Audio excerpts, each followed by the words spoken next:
Bonjour les amis, bienvenue sur ma chaîne où je donne des cours d'initiation en anglais à partir du français. Aujourd'hui, on va faire quelques exercices pour appliquer ce qu'on a appris jusqu'à maintenant lors des 3 premiers cours. Donc, si vous n'avez pas encore vu les vidéos, vous devez tout d'abord les voir. Je vous laisse les liens des vidéos dans la barre d'infos. Nous allons commencer le premier exercice. Dans cet exercice, je vous demande de choisir entre le verbe to be et to have, puis les conjuguer. Si vous vous rappelez bien, to be est l'auxiliaire être, to have l'auxiliaire avoir. Il faut bien comprendre le sens de la phrase pour pouvoir justement utiliser le bon verbe et la bonne conjugaison.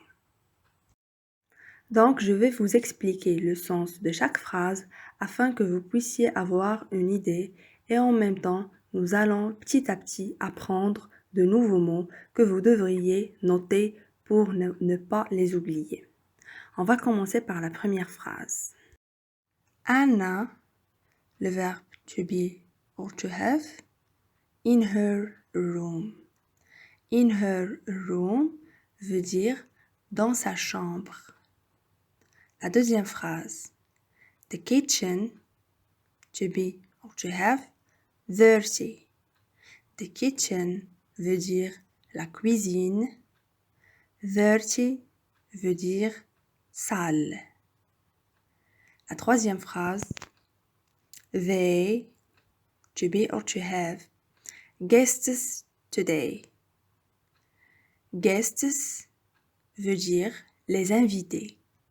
Today, c'est aujourd'hui. Donc, on passe maintenant au deuxième exercice. Ici, il faut conjuguer les verbes entre parenthèses en présent simple.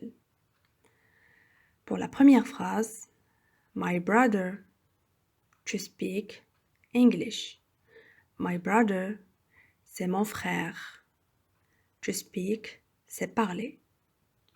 Pour la deuxième phrase, She to go school. School veut dire l'école. Pour la troisième phrase, You to look nice. En fait, ici, to look a plusieurs sens. Dans cette phrase-là, il veut dire tu as l'air belle ou tu as l'air jolie. Pour la quatrième phrase, He to play basketball. To play, c'est jouer. On passe maintenant au troisième exercice. Ici, il faut mettre les mots en ordre pour obtenir des phrases qui ont un sens. La première phrase, exhausted. I am. Exhausted veut dire épuisé. Pour la deuxième phrase, has, headache, she, a. Headache veut dire avoir mal à la tête. La troisième phrase, a, read, qui veut dire lire, they, book, qui veut dire un livre.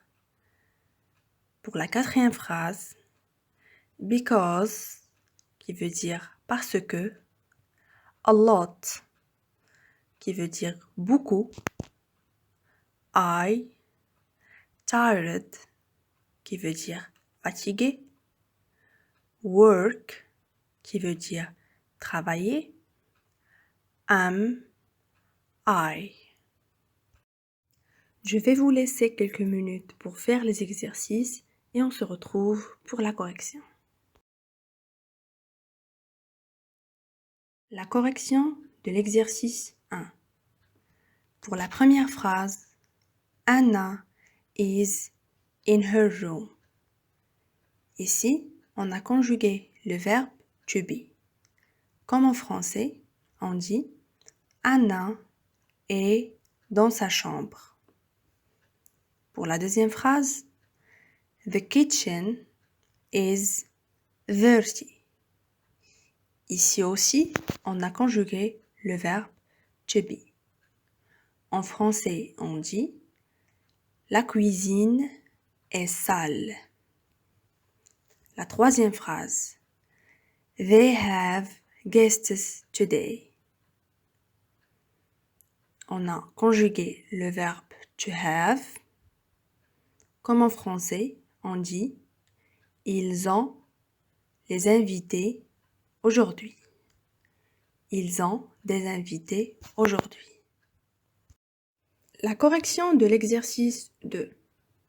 La première phrase, my brother speaks English. Ici, on a ajouté un S à la fin parce qu'on peut remplacer my brother par he. He speaks English.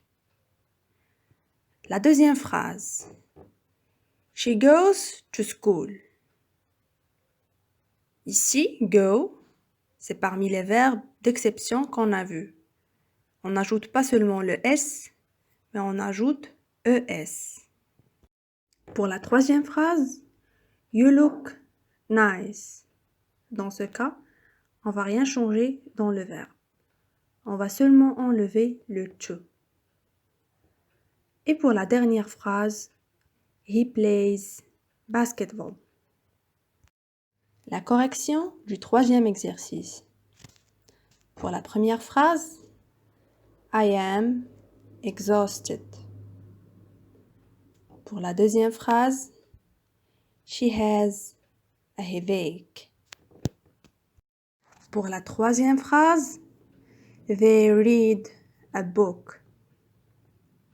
Et enfin, la dernière phrase, qui est un peu plus compliquée. I am tired because I work a lot. Je suis fatiguée parce que je travaille beaucoup. Merci pour votre attention. J'espère que ces exercices d'application vous ont plu. À la prochaine pour une nouvelle leçon.